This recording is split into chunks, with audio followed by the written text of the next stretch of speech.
você fala assim, que você, com 7 meses, você descobriu, né, alguma coisa que fez você mudar. Na verdade, você foi descobrindo aos poucos, né, ou talvez já estava em você isso, né, e aos poucos que você foi sentindo que tinha algo diferente a ser feito, né, que podia ser diferente daquilo que estava sendo proposto, né.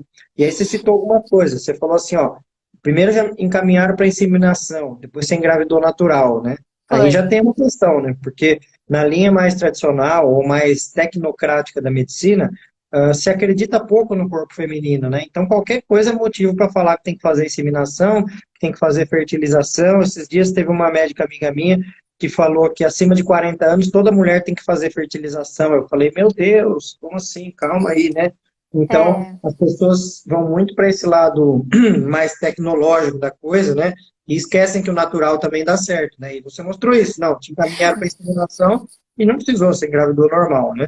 foi, Aí foi. você citou uma coisa também que foi, procurei um convênio bom, né? Naquele Ah, momento, o que que você considerava que era convênio bom? Me conta aí. Braulio, assim, né? O meu marido, ele já trabalhou em um hospital quando ele era adolescente, né? Então ele falava assim: não, a gente precisa de um lugar que, se precisar ficar internado, se acontecer alguma coisa, vai ter uma boa internação, vai ter UTI, né, para o bebê, vai estar preparado. A gente precisa de um lugar que seja completo para receber. E que tenha, basicamente, era por conta disso, né? Por conta dessa maternidade, de esperar num lugar mais preparado, caso acontecesse alguma coisa.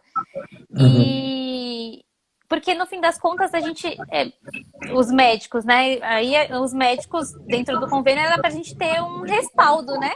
Mas porque antes eu não tinha convênio, né? Então, às vezes Uhum. precisava fazer um exame, fazer os exames que precisa fazer, de repente, durante a gestação. Porque antes eu não tinha convênio, então às vezes ia fazer algum exame que o médico solicitava pelo público, né? Aí demorava para chamar, para fazer o exame, muito tempo. Então a gente foi Uhum. buscando ter esse respaldo mesmo, né? Fazer os exames, ter uma. Uhum. Era isso que eu buscava num convênio, tá? E hoje, como que você vê isso? O seu conceito de convênio bom hoje é o mesmo do que você tinha quando você buscou um convênio naquela época ou não? Não, Braulio, não é mais. O que que mudou? Olha, Braulio, para começar, assim, né? Muitos médicos, né? Claro que eu já venho observando isso. Depois que você tem convênio, você observa isso. E aí você vê que, assim, muitos médicos, no convênio, eles ficam muito limitados, né? Claro, no atendimento a você, na consulta. Então, você já percebe isso na consulta. Então, Uhum. um médico que ele não se submete ao convênio, realmente, que ele não atende, ele já atende melhor você na consulta. Então, ele já vai, de certa forma, te conhecer melhor, já nessa, mesmo Uhum. sendo uma consulta ou duas. Então, nesse ponto. E o outro ponto, né, do convênio, que eu acho que hoje já faz eu repensar isso, é justamente esse atendimento. Eu falo que é ilusório, sabe, Braulio? Uhum. Porque aí, claro, você até num hospital melhor, você vai ter sim, né? Se você tiver um convênio melhor. Mas hoje eu penso num convênio que ele cubra, é, ele dê, como é que se fala? Reembolso, né? Que ele reembolse melhor uma consulta, por exemplo, né?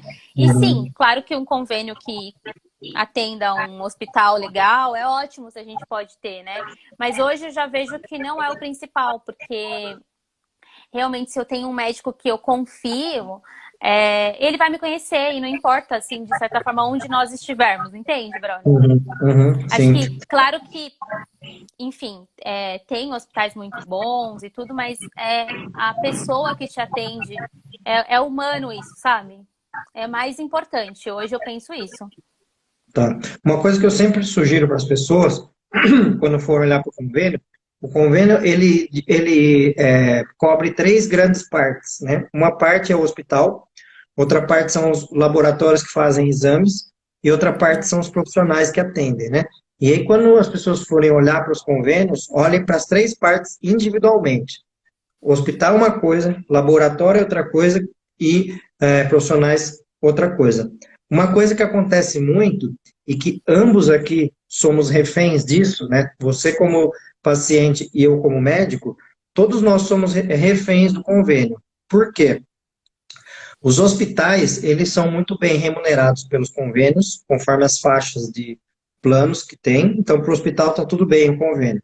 Os laboratórios são muito bem remunerados pelos exames que fornecem, só que os médicos, além da remuneração ser ruim, tem muita coisa que não é coberta, né? Então, o que ocorre é o seguinte, que, em geral, médicos que atendem plano de saúde, eles estão submetidos às regras do plano de saúde, e o plano de saúde ele é muito limitado. Então, de duas uma, ou esse médico sai do convênio e não atende pelo convênio, ou ele fica refém do convênio, até porque em começo de carreira, muitas vezes o médico não tem para onde correr, ele tem que ir para o convênio, porque é o que tem aí, né, para eles, né, nos que dependem de consultório particular. Logicamente, que o médico que ele tem o perfil de ser plantonista, ele vai pelo SUS e pode ter um bom trabalho, excelente trabalho pelo SUS. Eu trabalhei 13 anos pelo SUS e sou muito grato ao SUS, tem muita coisa boa no SUS, né? Eu saí do SUS realmente porque eu trabalhava em equipes e as equipes não são homogêneas, que esse é o ponto que pega no que você falou, que aí é o que faz a gente procurar um profissional específico. Eu quero fulano de tal porque ele faz diferente dos outros, né? Isso foi me tornando um médico particular. Mas o que ocorre nos convênios é assim, olha para o hospital, olha para os laboratórios e olha para os profissionais. E, em geral, os profissionais de convênio para partos, eles acabam não conseguindo executar a obstetrícia da forma correta, por isso que a imensa maioria só faz cesárea em todo mundo, porque o convênio não cobre parto normal, esse é o bem da verdade.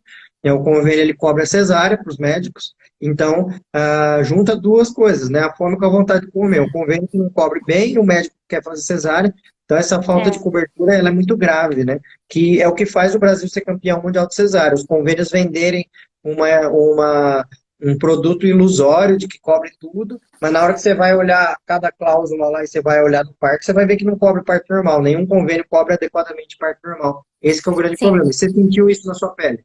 Eu senti isso na minha pele, porque no meu parto, ele, né, no final foi uma cesárea, né? Foi direcionada para uma cesárea. E eu tive no plantão, né? De uma maternidade aqui de São Paulo, e uma maternidade que é bem reconhecida, uma maternidade boa, né? Assim, vamos, né? Boa, bem reconhecida aqui. Então, depois, no final, por ter finalizado como cesárea e ter ficado aquele será, eu falei, devia ter ido pro SUS, porque eu também já fui muito bem atendida no SUS, né? Então, assim, dentro das minhas possibilidades, e no momento eu pensei realmente, tava pensando no financeiro, que eu fiquei sem trabalhar, e só meu marido trabalhando, pensei no financeiro, sabe, Braulio? Também. Mas, assim, de verdade, aí hoje eu já falo, putz, assim, se planejar, conhecer, quem puder, claro, ter a sua equipe, sabe? O médico que te atenda. Se você tiver um convênio legal, ótimo, né? Que você vai poder fazer os seus exames com laboratórios bons, você vai poder fazer, ter uma maternidade, se você for necessário, né? Porque hoje já tem outra visão também do parto em casa, sabe?